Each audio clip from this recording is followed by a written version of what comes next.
Carson's Corner is a black LGBTQ-owned small business. They sell merchandise and apparel on pop culture franchises such as Dragon Ball, King of the Hill, Sailor Moon, and of course and most importantly, Power Rangers. If you're interested in getting their amazing merch, be sure to check them out at carsoncorner.com.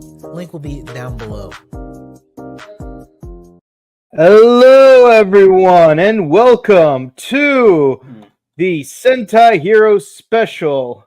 I'm Mike Time Rider Zero, the co-host, and with me is the main host, Jared Dombro Tower Fury. How are you doing?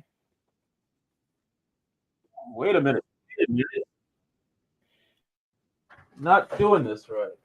I forgot. No, we're not, because we're idle gear. You're failing, man. You're failing.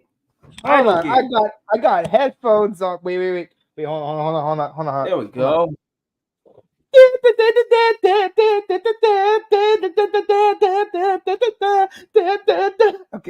Okay, this bottle's leaking, so I should probably not be swinging that around. Okay, there you go. We got those light stick thingies. No, see, y'all Sort of, kind got of, a really. bit of a special episode. This is Ohsama Sentai KingOhger episode. Was it episode 38? Yeah. Star 38. Yeah, there we go. The Steadfast Idol debut. Now, in my experience of debuting idols just out of the last 2 years, this is one of the more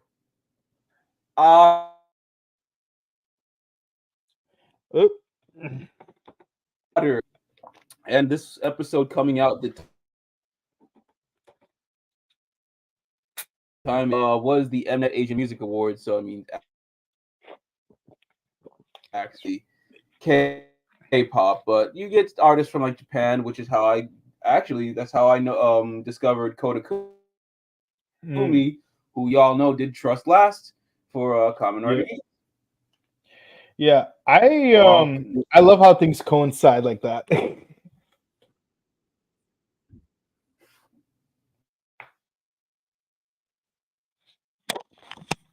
Purpose because of the Mama Award. But yeah, I'll say this. This episode,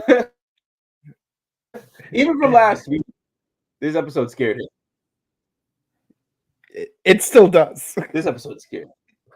It's freaky, man. Like it's like when you're used to seeing like a certain person having very specific behaviors or mannerisms, seeing them act or behave or even dress even a little bit differently, it's kind of like what? Like imagine like a stereotypical pink princess type person suddenly wearing like all black and leather clad, or vice versa. You know, it's like it's kind of freaky. Like Lily from yeah, like Lily from Jungle Fury doing that, but at a higher capacity. Actually, okay. I have a better example than Lily from Jungle Fury.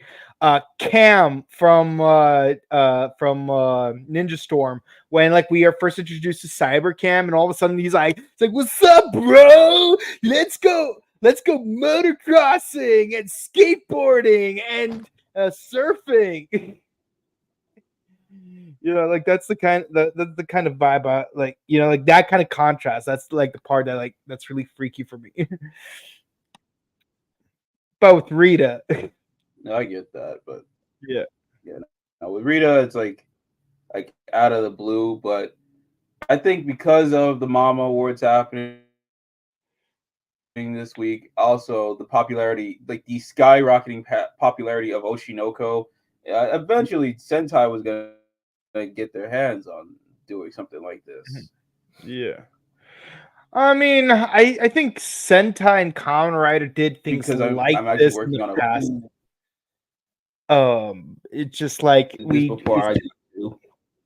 it just wasn't as front and center about it. Like, for example, Like there was that episode of Kamen Rider 01 where with Delmo where where like they have this catwalk, like with supermodels and stuff. It's like it's not something you would normally see like in a tokusatsu, but it's there. Or that episode of Kamen Rider W where Aya and Takumi had a cameo at a talent show, and you got the two main characters wearing these Venetian masks, and they actually bring those back in the Fudo PI.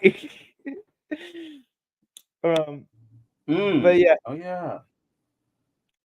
yeah, no, like that was like for me that was like a freaky episode of Fudo PI.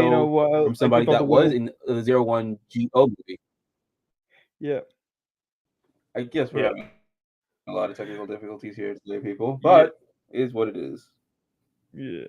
Yeah. Come rain or shine, we will be steadfast in our reviews of tokusatsu, unless it's a national holiday or convention. All right. But shall we get right into it? There's no real way to really start this because there's no way to get into it. It's just basically it's there. She's an idol, and that heart hand thing. I knew you were gonna screenshot that, and that irks me. It irks me. Yeah, so, because see, like I could have screenshot the very specific clip where she makes this pose, but I felt this kind of fit the aesthetic more. No, I don't like it. Not that I don't like it. It's just that I've been covering K-pop a long, long time. I've been a fan of it for over a decade. Then, as of recently, even at KCON, I've seen idols do this or this or this, and I'm like, what the hell is this? I thought they were all doing this. I think they were doing this. They were doing this. I think like for this, it's like to like create the illusion that I have like big perky cheeks. I think because like I don't know if you've ever seen Gone with the Wind, but there was like the scene that really drags really hard where Scarlett tries to like really hard. Yeah.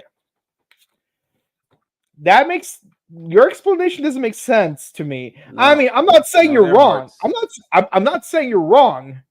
I'm just saying to me it doesn't make sense. Like the word moot. I know what the word moot means. I just don't. It's just the word mute just makes more sense. And yes, that is a minor. Don't make sense. You're right. Oh, so refreshing. Okay. But I mean, whatever. I'm not gonna lie though. This conversation about hard hands kind of reminded me of the fact that in the animated series for Mortal Kombat, Sonya Blade has an attack where like she like blows a kiss, and it actually does damage.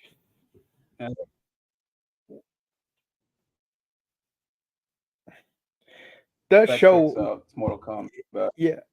Yeah, and you do have Clancy Brown as Raiden, which is probably one of the best casting choices for Raiden. True. Yeah.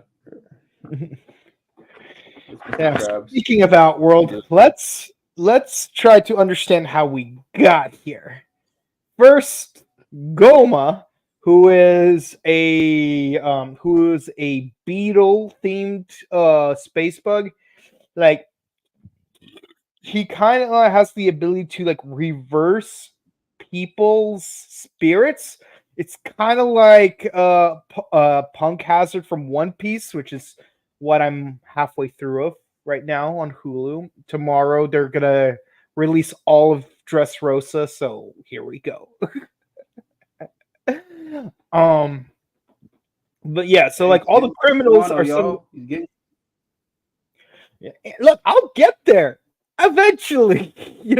I started One Piece over from the beginning about like a week after the Netflix series came out because like I wanted to like re-experience it from the beginning, and I did not watch Skypiea properly, and Toonami skipped over Sabaody / Impel Down / Marineford / a Gray Terminal. Yeah, that's pretty much all of it. And like, so it's like we skip straight to Long Ring Long, no, yeah, no. and then we skip straight to Fishman Island. Yeah, they did Skypiea up through. They did the first half of Thriller Skypiea. Bark. They did first half of Skypiea, like right after they defeated the ball guy. Yeah. And then Toonami just canceled for 4 years. And then Toonami came back, but they wouldn't do One Piece until like 2014. But they would skip straight to Long Ring Long, and it would go all the way to Spa Island, which is the 2 filler episodes right after after Thriller Bark. And then they cancel it. And then years later, they finally get back to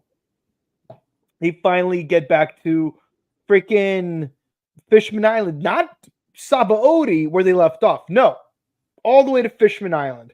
Right now, they are partway into. They're like a third into Dressrosa right now on Toonami. I haven't watched Toonami in like a year because I cut the cord. But I checked the dates. And so like hypothetically speaking, if I finish all of it, but I digress. The point is, in Punk Hazard, there's a dude who could like switch people's minds into each other's bodies. But here, it's like you're changing their personality. So now all the criminals are like suddenly good guys, but they're obscenely obedient. And okay, this is funny. Just when you think that Goma's gonna take advantage of that, and it's like you're gonna use your criminal abilities in order to benefit the world by infiltrating other kingdoms, blah blah blah. Whatever he wanted to say immediately gets interrupted by Moth. He's like, let's have an idol competition. Man was watching Home Alone. Yeah, and I love how Goma's like, idols are the whatever. Ninja Man over there is watching. He's watching Home Alone. Like, you gotta do that. Yeah. He's like, we'll be the Ninja Man's like, we'll be the new wet bandits. Every single one of you are going to rob these people and then leave the water on. Yeah. Oh, sticky bandits. You're gonna stick your hand into all of those Salvation Army donation bins, and then like take as much change out as possible. And it's appropriate too because it's Christmas season. One half will be the wet bandits. Sticky bandits. And then we're gonna take this microchip from Nikasopa. Then you got Chicago.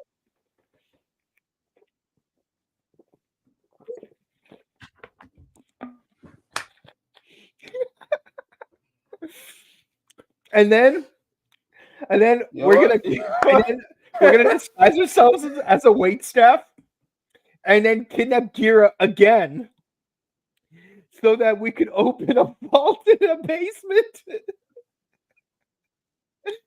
I only saw the first 5 movies. I only saw. No. See, each Home Alone is so valid that it fits KingOhger, though. Oh dear Lord. Okay, the only thing I know about Home Alone 6 is the fact that Buzz from the first. We got Bullhead guys. We've jumped the shark.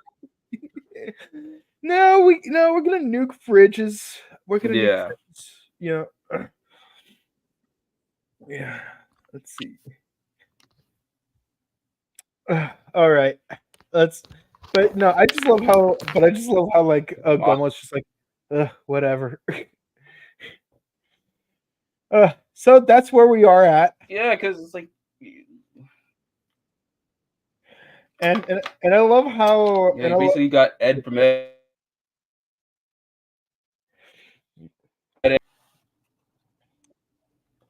Yeah, the annoying thing about having technical difficulties is that our conversation's not in sync. It is a tedium that we have to deal with, I, yeah, but yeah, no, I gotta switch to mobile then. Be right you, back. T-Mobile, yeah. Look, we're not sponsored by T-Mobile, by the way. We're like, it just so happens that we just name drop that. Verizon, Sprint, Mint. Huh, I just realized Sprint and Mint, they rhyme. Huh, look at that, Ryan Reynolds. You learn something new every day. But yeah, no, I love how the two dudes, our best bros, are just conveniently looking for an excuse not to be in the episode. So they're like, "Oh yeah, you know what? I'm going to make sure I regrow the crops in tofu. Yeah, and if all of the bug and if all the space bugs are over here, that means Nick of Soap is probably empty right now. So let's go. Yeah, let's totally get out of here. Let's blow this taco stand. Really, like, yeah, it's like any excuse to to not be in the episode, I suppose. I mean, to be fair, in Q Ranger, they had a team of 12 Rangers, and they would come up with a way to not have all the teammates present at any given time, except for episode 25, where you actually did have that one planet on the horologium system where you needed to like turn 12 dials within 30 minutes of each other. Um, but Uh, but yeah, no, it's like, yeah, I could see why. Like, it's a big planet. You've got 5 kingdoms on separate continents. Of course, like everyone's gonna take care of different things, and you would need different reasons to not show up. But I just find the way they pulled it off here to be just super hilarious because yeah, it's like, yeah, I just don't want to be here. Like low key, I just don't want to be here. But my home country needs me. I mean, he fulfilled his obligation. He showed up, then he left. Yep. Yep. That's all they needed to do. And of course, like Nikasopa's left thinly defended, so it's an opportunity to get stuff done. Meanwhile, in the next round of Far Far Away Idol, we have Rita trying to do a schoolgirl routine, but it turns out that all of a sudden Moth had a change of heart and wants one of those, I wouldn't say Bancho style boy Well, band. actually, no. Those are all based off of existing idols. The top one being Yeah, Exile. yeah, no, but the thing is, like, they have like different motifs. Is what I'm saying, because like you got the schoolgirl motif, you got like, I wouldn't say Bancho motif, but they're all wearing tracksuits. Not botch. It's more like how I can't even really explain the concept because I see so many concepts in not just K-pop but also J-pop, and they all blend together at a point where I'm just like, okay, I get they're trying to the badass look, they're trying to have the cutesy look, but if you ask an actual die-hard stan, they'll tell you everything about these different concepts. They will go into an intricate, detailed explanation of each of these concepts. I can just tell, okay, they're going for the bad boy look, they're going for the bad girl look, they're going for something cute. See, that's the thing I like about Baby Metal. While it's like really gimmicky, like the gimmicks makes it stand out. Well, yeah, no, that strictly marketed as like, oh, we're just cute schoolgirls that can rock. Yeah. Yeah, but like the tracksuit thing, it's like I feel like so many people are doing that lately. Like I cannot tell like certain K-pop and J-pop bands apart because like they're all doing the tracksuit thing. Like even BTS had like a phase where like they were all like wearing tracksuits. And I'm gonna be honest, I don't follow BTS, so it's like I can't really so I can't really like know them individually by name, but I do remember they have had many of concepts. Like in their early days, they definitely had like the tracksuit, more hip hop based concept before they started switching it up to, try something more mainstream boy bandish. Then that's when they started shooting up in popularity. Yeah.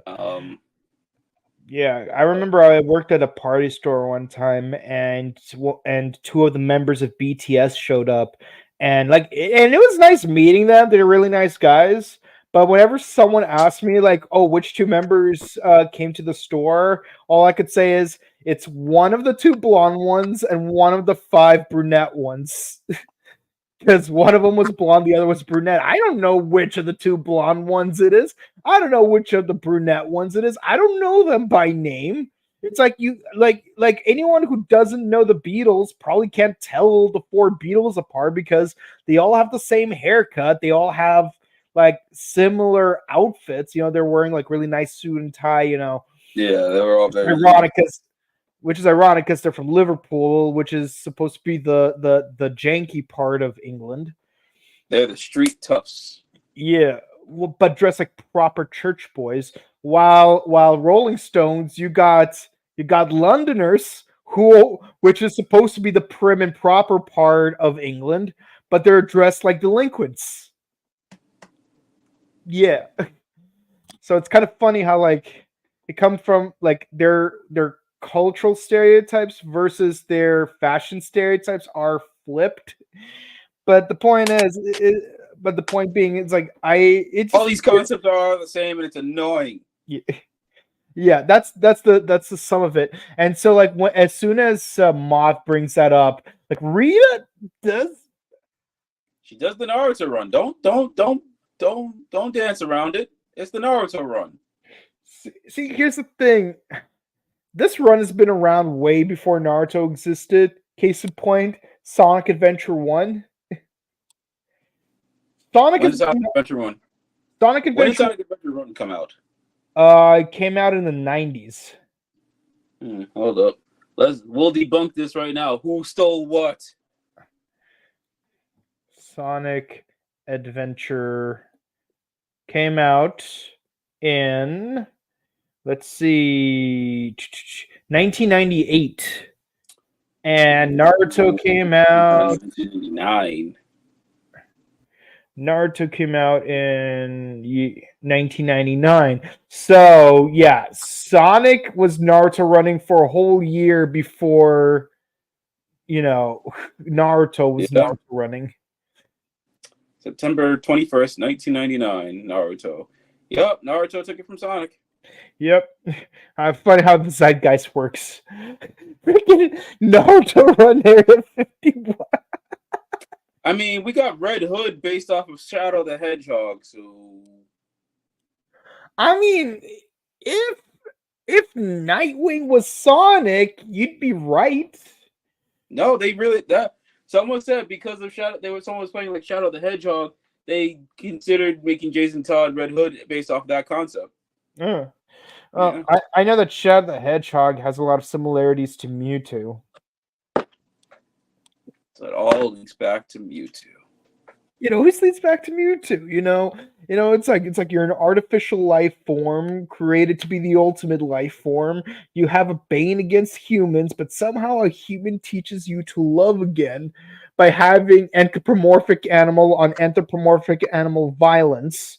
And then he has a sudden baby face turn, but disappears without a trace for a hot minute. And the ultimate moral of the story is you are not a gun. You are who you wish to be. So choose. It's not the circumstances of your birth, but what you choose to do with the gift of life. There you go. This is who I am. Oh no, we're getting Pokemon the movie and Sonic the Hedgehog 3. On my birthday next year, let's go! Sonic 3 is gonna be lit. It is. I mean, Sonic 2 was such a great film, and I heard that Jim Carrey came back from retirement just to reprise his role. Hey, Ugh, maybe you can do one more time. One more time. one more time. But What? As Vin Diesel would say, one last ride. right. And it's been one last ride for 12 films. A quarter mile at a time. Okay. So, and what's really funny is who the judges are. We got Moth, Goma, and Mofun? Mofun! Mofun. That Mofun track slaps. Yeah. Say what you will about Ivo Rita. That Mofun track is a banger. Yeah. Yeah, I'll say this. I actually like that you got like a giant Mofun as one of the judges. Because they're saying, hey, buy it. Premium Bandai. You know. Yeah, I mean, you know the Bandai Premium theme song? Heck, the face of the Bandai Premium theme song was right here in Burbank like a couple of months ago. Don't say no, just buy more. Don't say no, just buy more. You have got a credit card, and we got a lot of merchandise. You know you want to collect them all, so come on and spend all your money. Don't say no, just buy more. Okay, and what's funny said like the other KingOhgers are trying to like investigate. Why is Rita doing this? Yeah, they all think that she's under some mind control or she's hiding this deep, dark secret. Mm-hmm. Although I will admit, Himeno was close. Yeah, Himeno was close, but even then, she was still wrong. Yeah. So first, Jeremy, he's like this toy must have belonged. This toy is probably made by your parents because you're probably destitute, and you're hoping that by being an idol, you're going to reach out to them, kind of like a certain character from another TV show that we used to share a time slot with. What was it called again? Something driver great. I don't know. I don't know. Maybe if I went in touch with the KingOhgers, maybe they could tell me what it was. And she's like, first of all, it's Kamen Rider Geats, and no, I made this Mofun doll myself. You're dead wrong. Yeah, she's like, I visit my parents all the time, which well, that just explains like the king and the queen of Gokon are not her parents. She's just their successor for sovereignty. I mean, to be fair, Nick Soap has a presidency. Yeah, so that gives me the question. Begs the question: how is her parents gonna let her run an entire kingdom at such a young age? I think there. And I wish the Ranger Wiki would explain more too. I think it's. Okay, so are you familiar with Lois Lowry? No. Okay, so there's a book called The Giver, and basically the most important person in the entire society is known as the Receiver. I'm not talking about the movie. I know Cameron Monaghan was in there, but I did not watch that movie. I'm talking about the book, which was a really good book, by the way. But yeah, so the Receiver has all of human knowledge prior to the establishment of the society, because let's be honest, it's a post-apocalyptic utopia, which means it's actually a dystopia. Anyways, so like at age 15,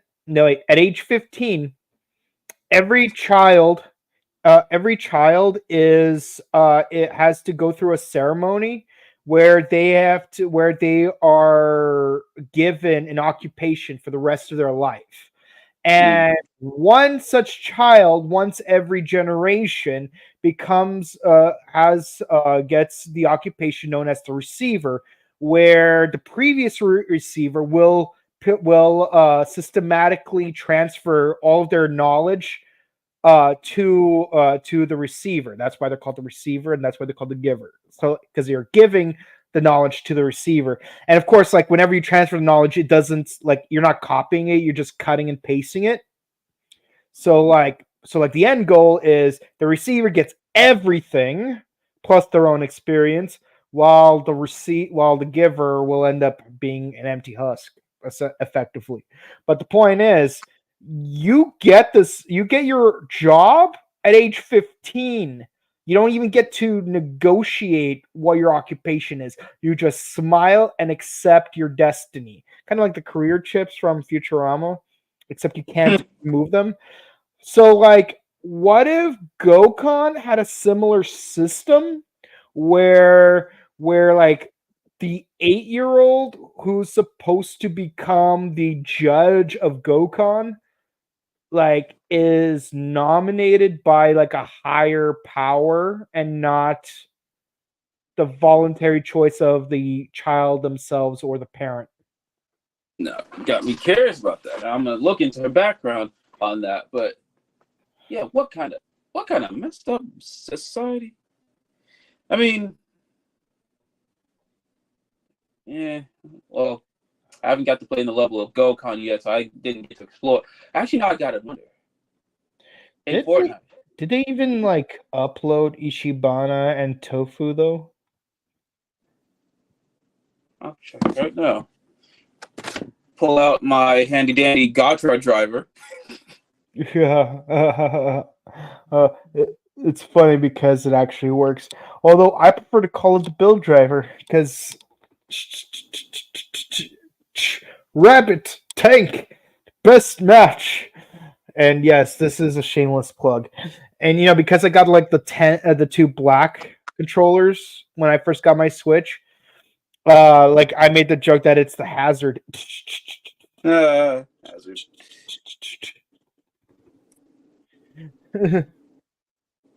But as for Rita, I mean, you know, it's good that she still sees her parents. You know? Yeah. So next up is Himeno's turn to figure out what is going on, and she gets it wrong too. And then Rita, dressed up as a tiger mascot, like says, "Okay, I will tell you what's happening.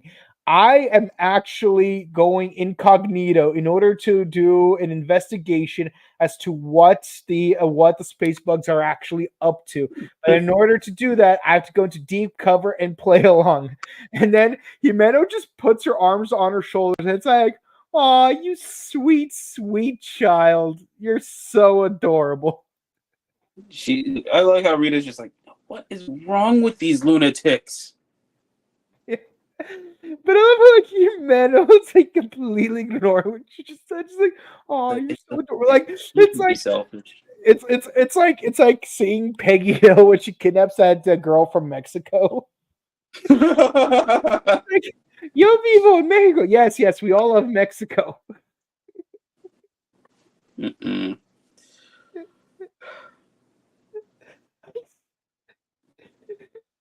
That episode of King of the Hill is so painful to watch, and yet it's so hilarious at the same time. Not gonna lie, I wish we could have seen the tiger mascot performance because, like, I want to see what's going on with that. But it is what it is. All right. Okay. So we have what is an odd heart-to-heart between Moth and Rita. It's like, hey, you know, you should be yourself, and you're always hiding yourself behind a mask, but you need to be able to be your true self. You need to mold your pupa into butterfly wings. I'm like, oh my god, is he trying to facilitate what I've been saying might happen all season long? Is he trying to facilitate this? Yes. Like, is he trying to be a father? Well, obviously he's not trying to be a father figure. It's more of like a talent agent. Like that one dude in that one show on Netflix that I did not watch, but said I would. it's gonna bother me all day trying to remember what it was called. But it's like you gotta be your true self. You gotta be who you are. Don't tell people. Don't let people tell you to change. And the thing is, it's like I feel like without constructive, like in a vacuum, that sounds like good advice as it should be. But I feel like it wouldn't work in certain contexts. Yes, you should be yourself. But being yourself also means you need to like improve yourself in different ways. Like if you're being yourself, but you're also being a jerk to others, well, maybe you shouldn't be all of yourself.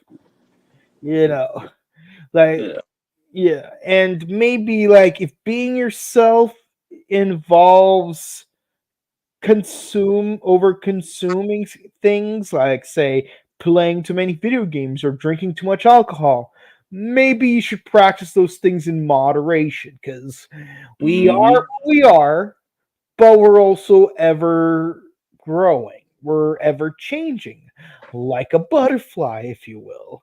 We need to improve on ourselves while still being ourselves. It sounds paradoxical, but that's just one of the beautiful mysteries of life. Speaking of changes, so Fortnite is doing Shigodum Christmas now. Last thing they did was Halloween. Now they're doing Christmas. Oh, nice. And then, hold up. Now I just added. Let me see. Other islands that Toei has created, obviously. Most recent one, Gokon. Oh, so they did make Gokon. Yep, they did Gokon. Oh. And the second one they did, which is the Cyber Castle Climb in Nikasopa. They call it Teppin, but we all know it's Nikasopa. Right. Yeah. So as a weird shift in tone, out of nowhere, Rina Ikoma shows up, and she thinks that she's in a tokusatsu. She wasn't a tokusatsu. She was in the 01 Geo Generations movie. Yeah, Generations movie. Yeah, and she was in Fudo PI, if I recall. Let me see. Let's see. I'm pretty sure she was in Fudo PI. Let's see filmography.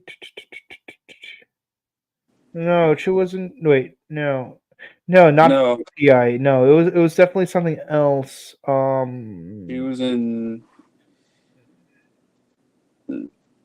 She was in. Oh, she was in the theater. She was in the theater version of Fudo PI. Oh. Wait, so they made a stage adaptation of an anime based on a tokusatsu. Yes, they did. And so, I forgot who plays who. Why do I feel like Ren is not reprising his role as Shotaro? He did not. Yeah. It's like the only Ren that we know that stays Ren is from Kamen Rider Dragon Knight, where Ren from Ryuki does the Japanese voice dub of Len from Dragon Knight.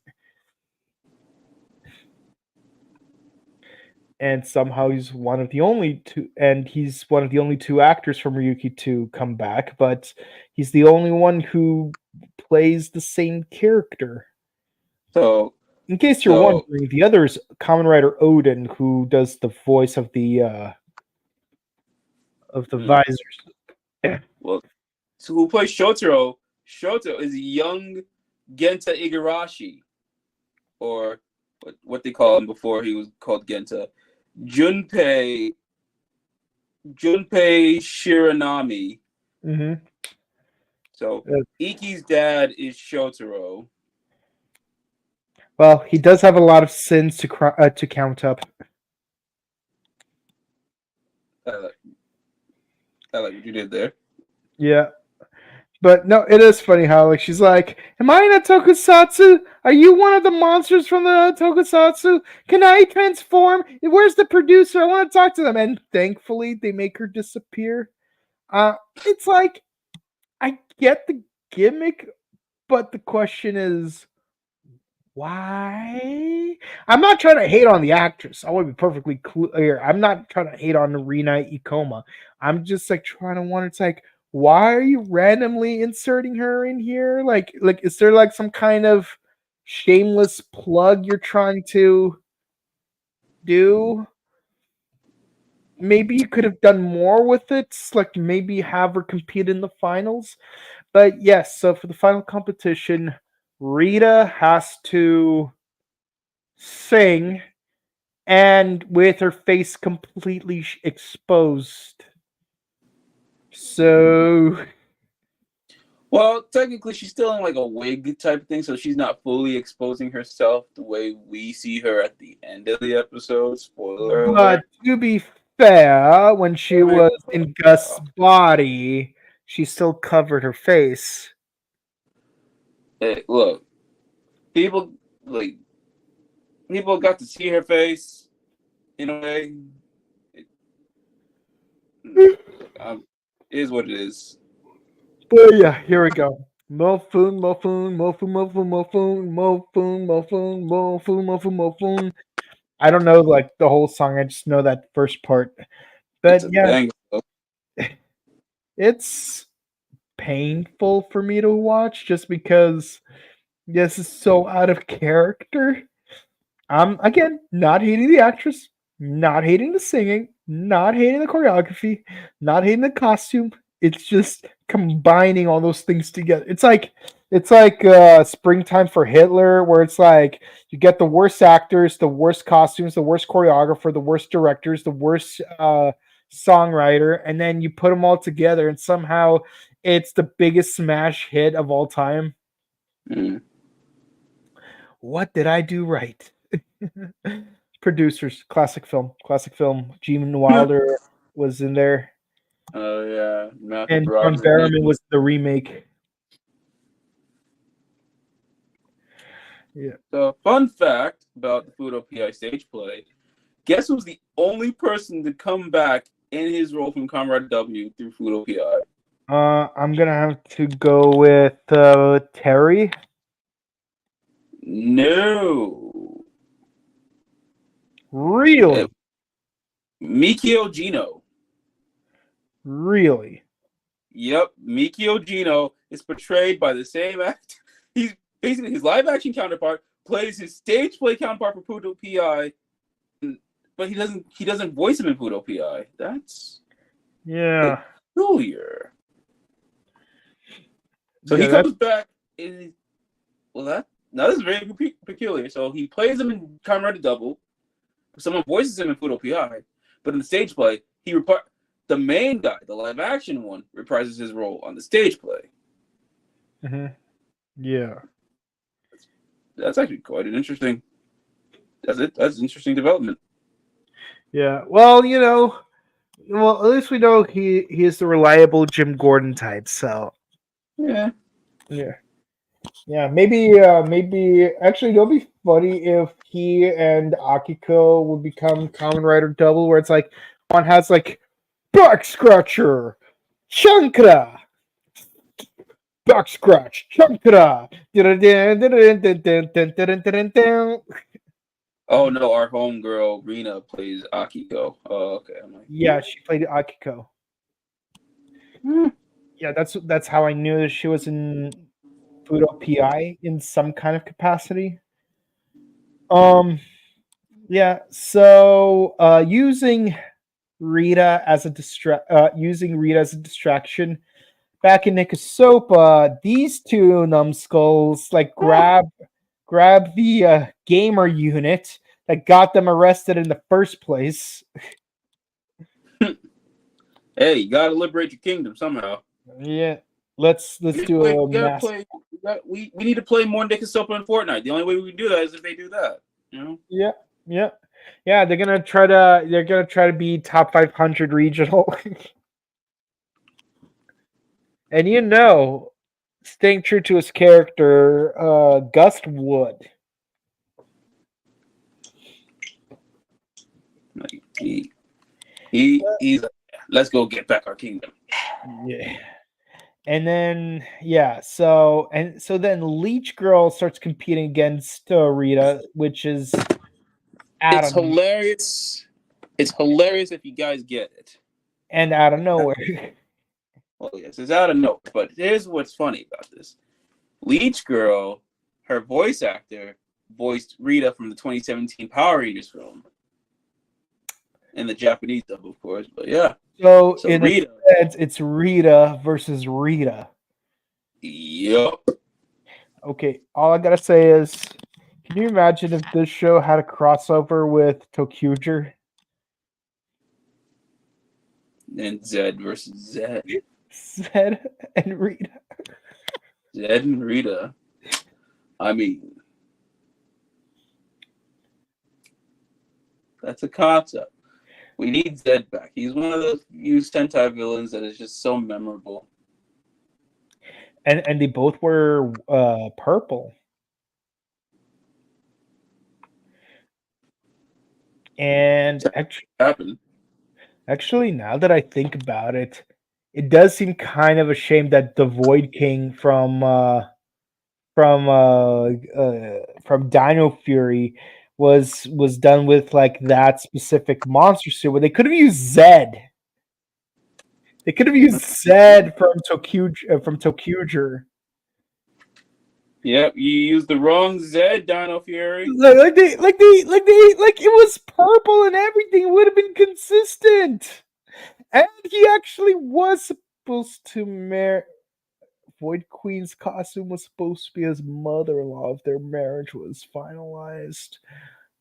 Okay, ToQger had some really dark things going on. Okay, I'm not even gonna unpack that right now, but ToQger wasn't lighthearted for the ToQger wasn't lighthearted if y'all thought it was. If you really think about it, ToQger is actually the darkest Super Sentai of all time. Well, KingOhger had some messed up stuff too. Man, really, it had drama.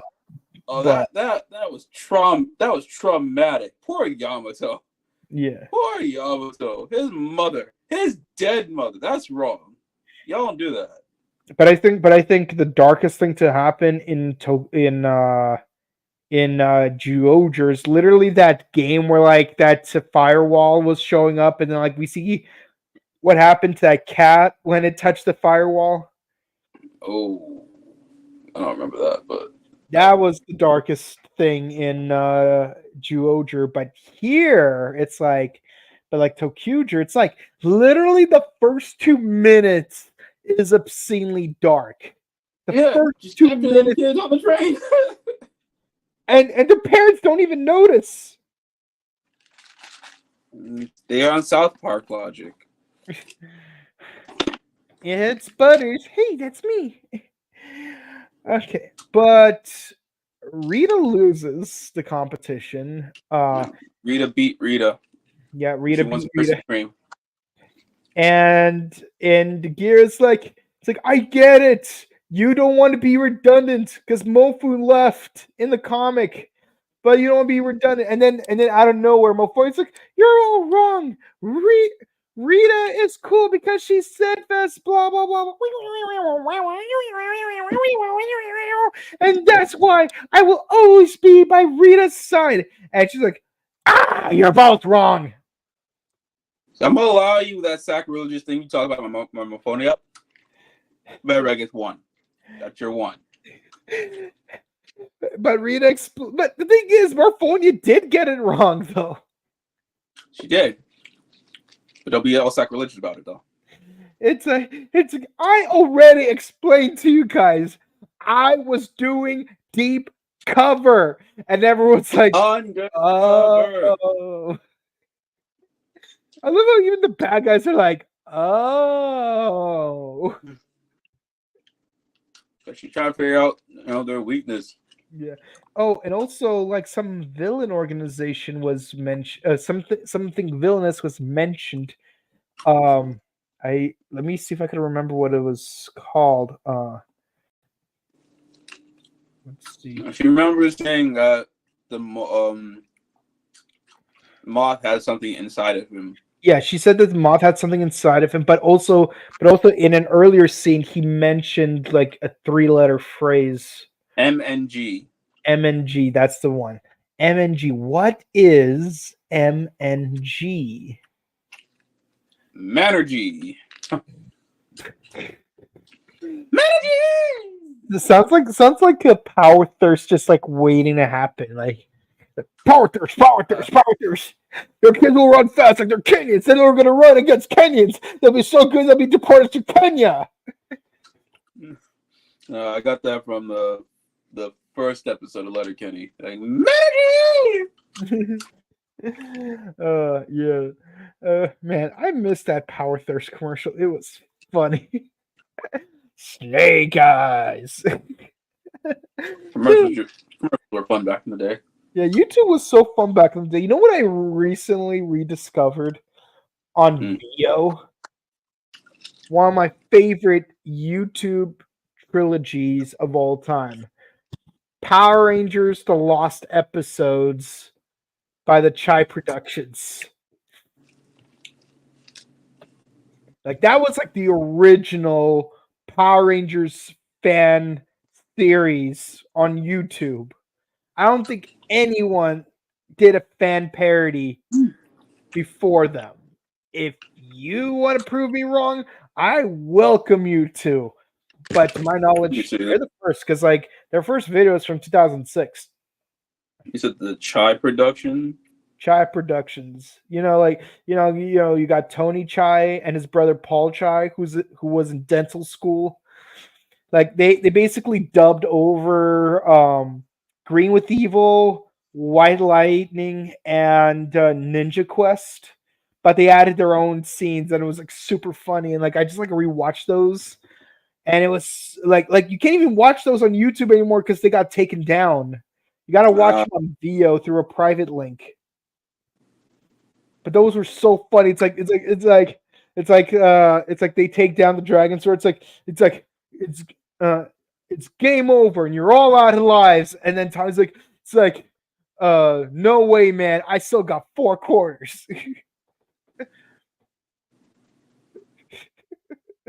And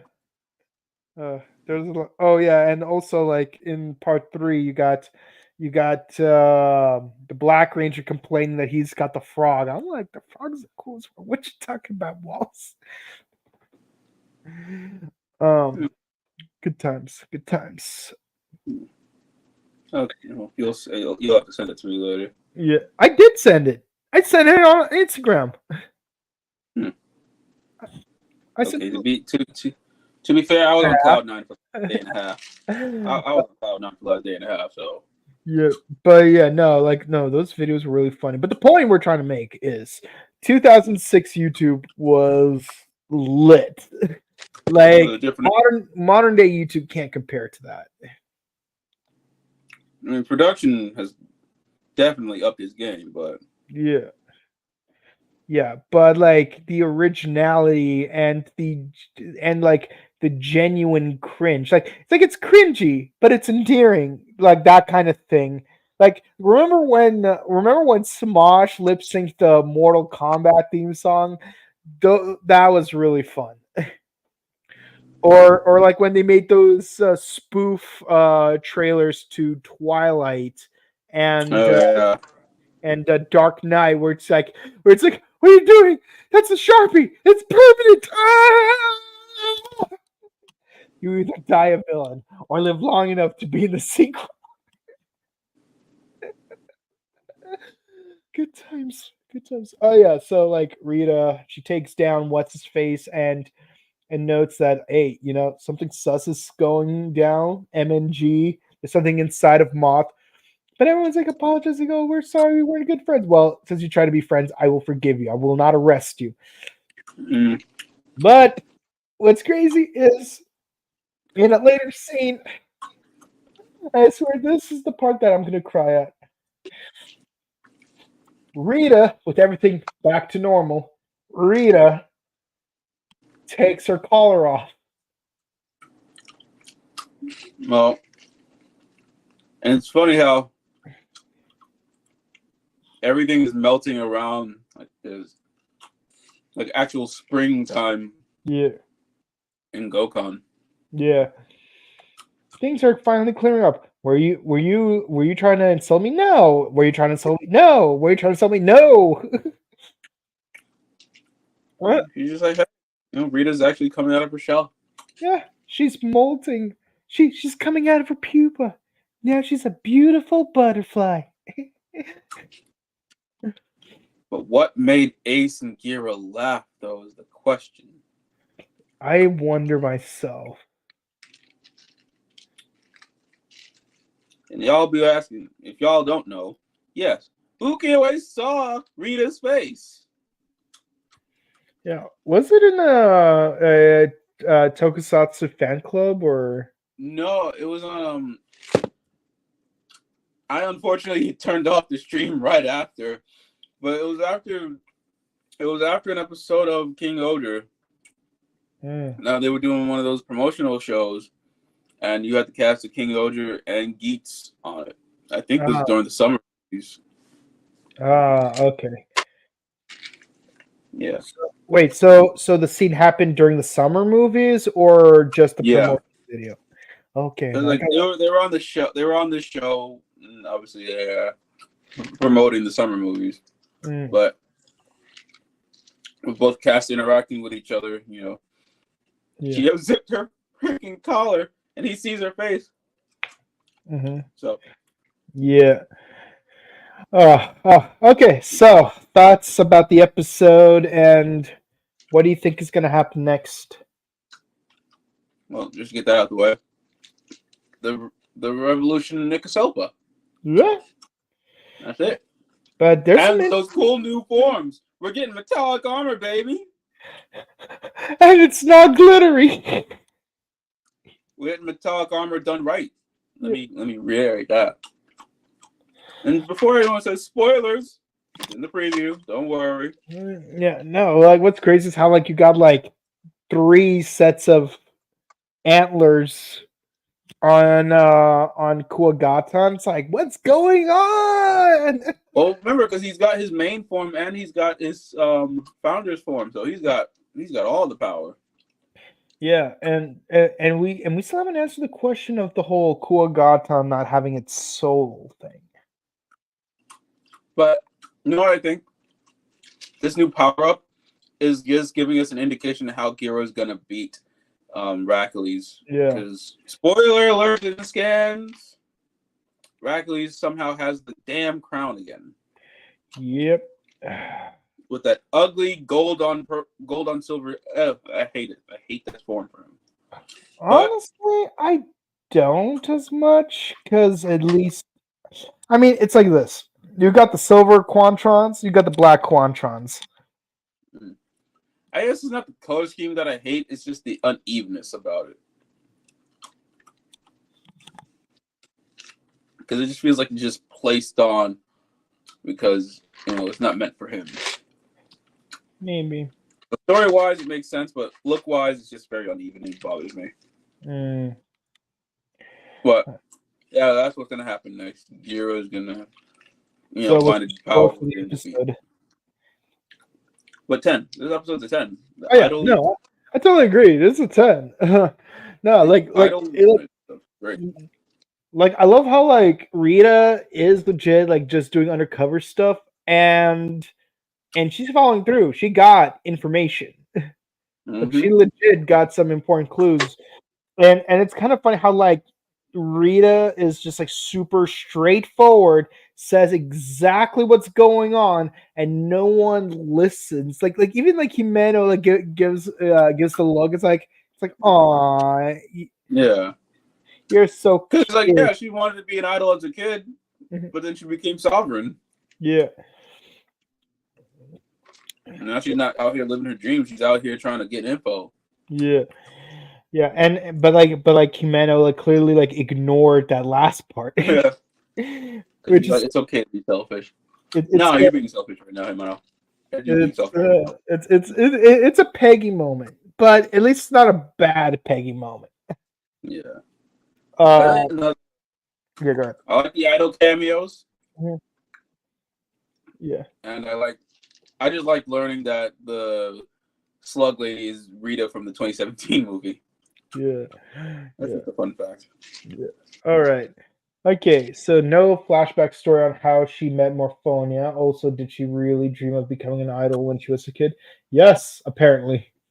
All kids dream about being idols. You'd be surprised how many kids say they want to be idols. Yeah, like I wanted to be a Power Ranger when I was a kid. I could I have. wanted to be a booker. I could have. wanted to be a And booker. I had, like, I could have like auditioned to play the blue Grid Battle Force Ranger, but I had health complications that prevented me from even trying to audition.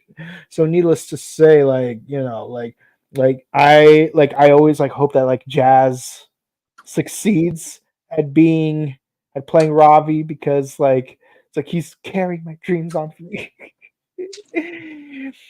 um but yeah, no, it's like no, like as a kid, like I did want to become an actor, then I want to be a director. But honestly, I get more pleasure from stunt choreography, so yeah. You gotta appreciate the behind the scenes guys. Okay, wow, but they really did the fourth wall joke with an idol cam. Yes, they did. Can't stop laughing at Minonagin's show host voice. No, it was fun. That I was guess funny. something inside of them that makes them unbeatable. Yeah. Let's see. Pretty sure she'll do that performance again for their final stage tour next year. Maybe. Yeah. Makes sense. Gira's ringtone sounds like a Final Fantasy boss music. I wouldn't be surprised. Remember what we're dealing with. This is Gira, Tyrant King. Him having a Tyrant King like theme song. Actually, I wanted to bring that up too. Thank you for bringing that up, Kessler Greatness. And Gira's ringtone fits his character so well. Yeah, I love how in Death Note, Misa Mane's second phone's ringtone is the outro to Death Note.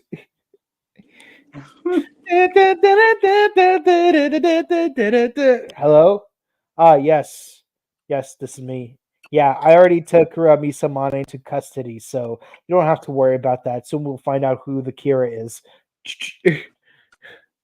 Now, I have a question for you guys, everybody. You, what was your favorite Toku ringtone if you ever had one?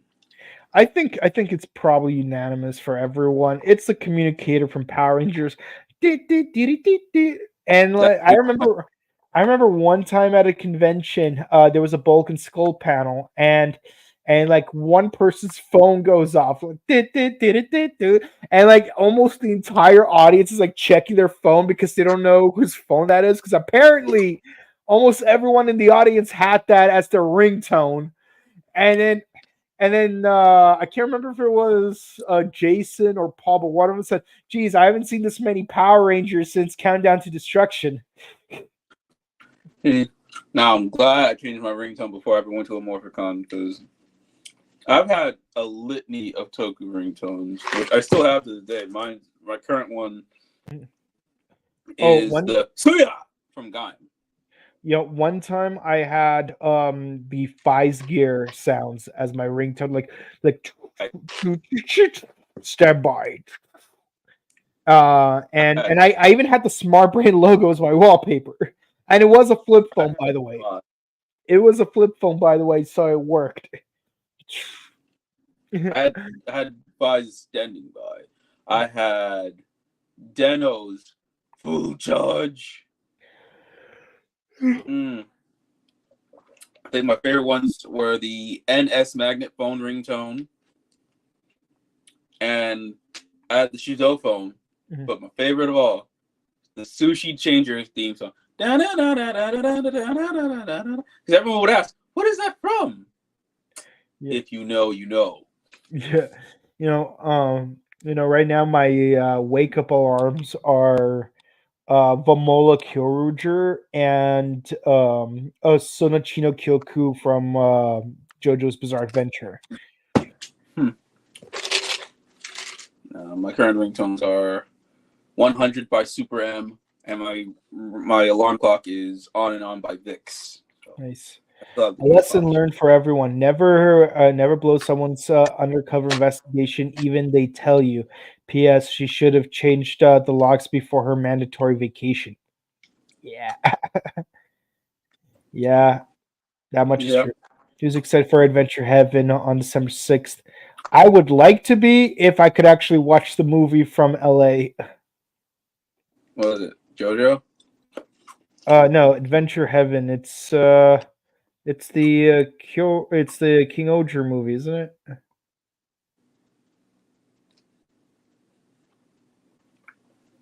Let's see. I wasn't sure why Kabuto was horrified by Rita wearing a skirt, but now I kind of get it. It's like watching My Name is Earl, but then finding out that Jamie Presley is a really nice person. That's actually pretty funny. Which reminds me, I liked her as Tina in Dead or Alive. That was perfect casting. And yes, Ninja Black from Cock Ranger was in there too as Hayabusa. Just a friendly reminder. Really? Yes. You got Kevin Nash as Bass Armstrong, Jamie Presley as Tina Armstrong. You got Ninja Black from Cock Ranger as Hayabusa. You got, I know there's like some more and you got Eric Roberts as the villain. So we got Ninja Black, the Master, Big Daddy, Big Sexy Kevin Nash, and the Shredder, yes. Oh yeah, Super Shredder. And Joy Turner. Joy Turner. Hilarious. And those are just the ones off the top of my head. I know there's more. But it is kind of weird how like you got like some Danish or Norwegian actress playing as Ayami. Are you honestly surprised at that? Yeah. It's some kind of like Northern European actress, which is kind of weird. But what didn't surprise me is that Jade from Mortal Kombat 2 was played by a Siberian actress. Okay, let's see. Gomo's like, somebody get me out of here, please. Yes, please do. Oh yeah, the Mokuno, who's one of the judges, is probably Doug Dead. It'd be weird if it was. I would just run Mofu. How did you feel about Grody being based on a zombie snail? I mean, there are a lot of zombies in the world of mollusks and arthropoda. In fact, there are fungi that release spores that alter the behavior of different insects to basically a zombified state in order to spread more spores. Moths are particularly vulnerable to those spores. So, yeah. So, how do you like knowing that there are real-life zombies in the bug world? Yes, that's all people need right now who have fear of bugs, to know that they're freaking zombies. Yeah. Yeah, it's like there's like this type of worm that crawls into the corpse of dead spiders and then makes the dead spiders move around like it's a freaking mecha. That is freaky. We didn't see the Tiger mascot performance. I know. Aka Blue. That is such an interesting name you got there.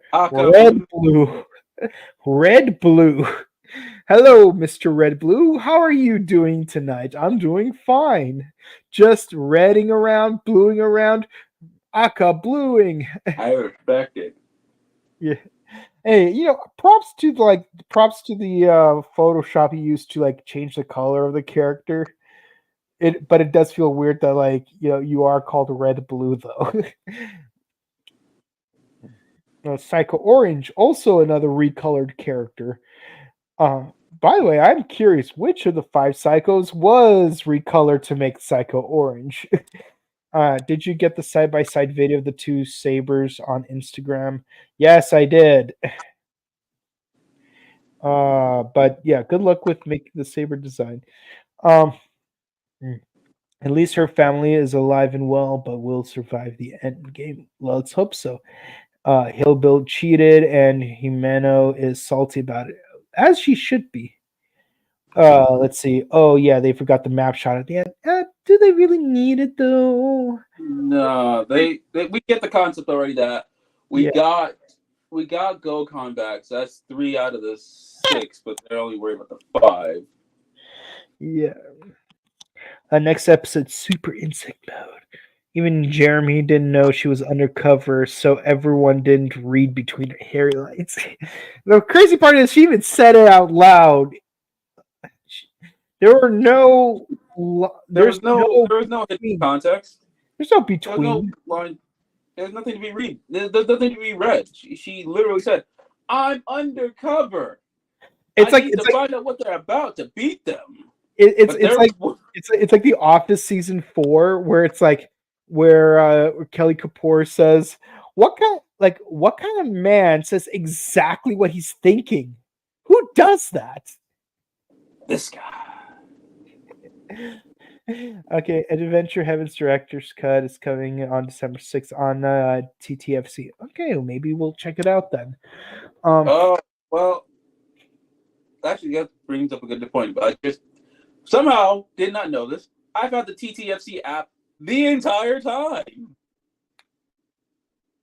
but you have to pay for it. And even I tried because I want to read the KingOhger manga that they put up every week. The first 3 chapters are free, though. Oh, there's that. It's fully colored, good art. Mm-hmm. It's crazy seeing pre-time skip KingOhger now, but seeing him in the manga art style it's good art. Highly recommend. So if you have an Apple device, find a way to make a Japanese iTunes account. Download the TTFC app and happy reading. Yeah. Well, that's it for the comments, though. We hope you guys enjoyed watching this episode of Ohsama Sentai KingOhger, episode 38, Steadfast Idol debut. Please be sure to comment, like, and subscribe to us on YouTube, Facebook, Twitter, Instagram. Ding the bell icon to stay notified for our latest videos. We do Blazar on Tuesdays, Godchart on Wednesdays, KingOhger on Thursdays. We're doing Cosmic Fury on Saturday, and finally, we're doing Kamen Rider Build on Sunday. Yes, Kamen Rider Build. Yes. Where's my build figure? I'm not getting him. He's over there. Yeah. I love Kamen Rider Build. It's actually a great season, and I'm not gonna lie though, making those thumbnails for the entire season in 2 days really made it feel like I just rewatched the entire season in 2 days. Let's not kill ourselves that much of going through Kamen Rider. No. We're no, like for our first video, we're just doing the first 5 episodes. Yes, we're doing all the episodes in batches, just like with Amazon's, but we're gonna do more episodes because 49 episodes plus 4 movies, it's gonna, like we gotta be a little bit tougher on ourselves. But hey, it could be worse. At least it's not 16 episodes at a time like when we did Dragon Knight. I'm not gonna ask. What was I gonna say? Oh yeah, Godzilla -1 came out. Fantastic movie. Highly recommend it. Cool. Is it on Netflix? I don't know. I saw it in theaters yesterday. Because I don't know if there's like a new Godzilla thing that came out like on Netflix or something. Oh well. That's it. Too much Godzilla. Well, in any case, also be sure to check out our sister channel, The Buttery Show, where we do movie reviews and video game news. And if you want to find our personal content, you could find me on Instagram at Boken_Kabuto, and Twitch at twitch.tv/BokenKabuto.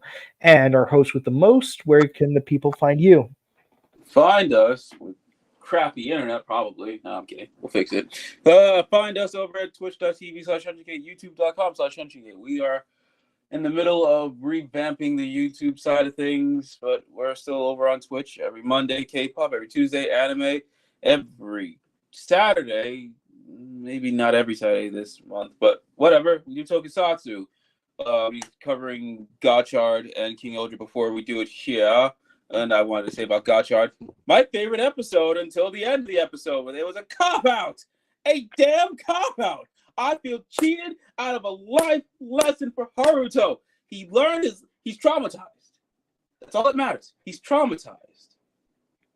Mm-hmm. But the first half was so good to then have the second half happen. I'll say it one more time. You know what they should have done? Mm. They should have cut off that spider character and just make Sabimaru the spy from Jump. Nah. It would have worked. I think I don't want him to be the spy, but I'm just saying it would have just been smoother.